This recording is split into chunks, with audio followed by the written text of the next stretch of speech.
Depuis des siècles, la céramique fait vivre la ville de Vallauris.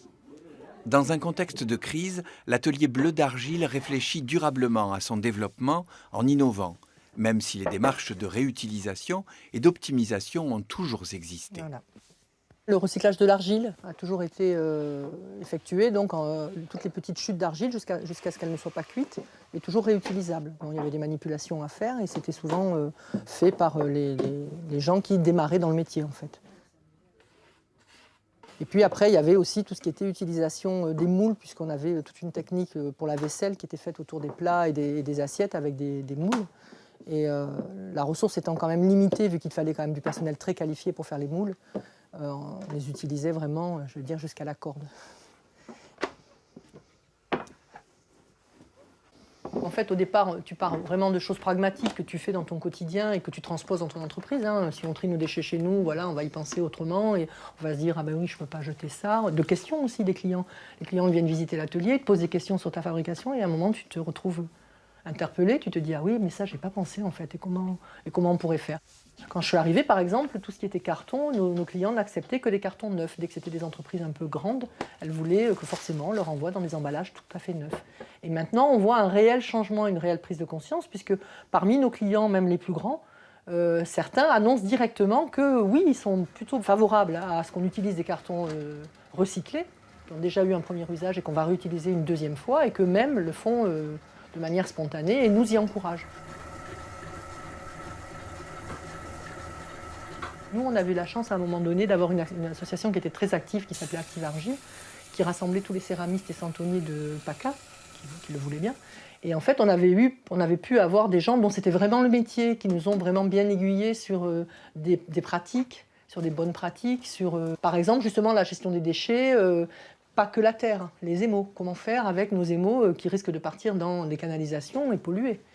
Alors voilà, hein, pour avoir nos couleurs personnelles, on a pesé nos colorants, on les a mélangés avec notre émail. Et ensuite, on mélange encore un petit peu et on va le passer dans le tamis. Même si nos émaux sont sans plomb, etc., néanmoins, ça reste quand même des produits qu'on ne doit pas laisser partir dans l'eau comme ça. Et il y a des choses qui sont très très simples. Je veux dire, simplement pouvoir récupérer la pâte on va dire des restes d'émaux, hein, de quand on rince nos produits, et simplement la passer au four et la faire cuire. Une fois qu'elle est cuite, elle est inerte. Vous pouvez le mettre avec des déchets, comme vous auriez mis des briques, enfin, comme on aurait mis des gravats. Et ça, on ne le sait pas forcément. On a quand même une activité qui, forcément, est énergivore. Donc, nos fours consomment beaucoup d'électricité. Et donc, du coup, dès que EDF a proposé des contrats verts, c'est-à-dire avec des contreparties écologiques, ben, on y a adhéré, puisque ça nous permet en fait, de se dire que dans la consommation, que malheureusement, on ne peut pas maîtriser, même si on remplit nos fours au maximum et qu'effectivement, on essaie quand même d'utiliser à bon escient. Néanmoins, il faut quand même monter les pièces à plus de 1000 degrés pendant plusieurs heures, donc forcément, ça va nécessiter de la consommation. Avec la fermeture de nombreux ateliers, Bleu d'Argile a récupéré les moules de la collection Egitna de la maison Saltalamacchia. Aujourd'hui, les modèles des années 50 sont adaptés et durent dans le temps en retrouvant une nouvelle jeunesse. Nous, on a évolué aussi avec notre temps et puis la vie de notre propre atelier. Et on est arrivé sur des choses qui sont moins mécanisées. En fait, on a fait un espèce de retour en arrière, puisqu'ils utilisaient des moules, mais ils étaient déjà semi-mécanisés avec des machines qui permettaient d'avoir des choses très très régulières, en grande quantité, et notamment la trace du pied qu'on voit là est faite par la machine.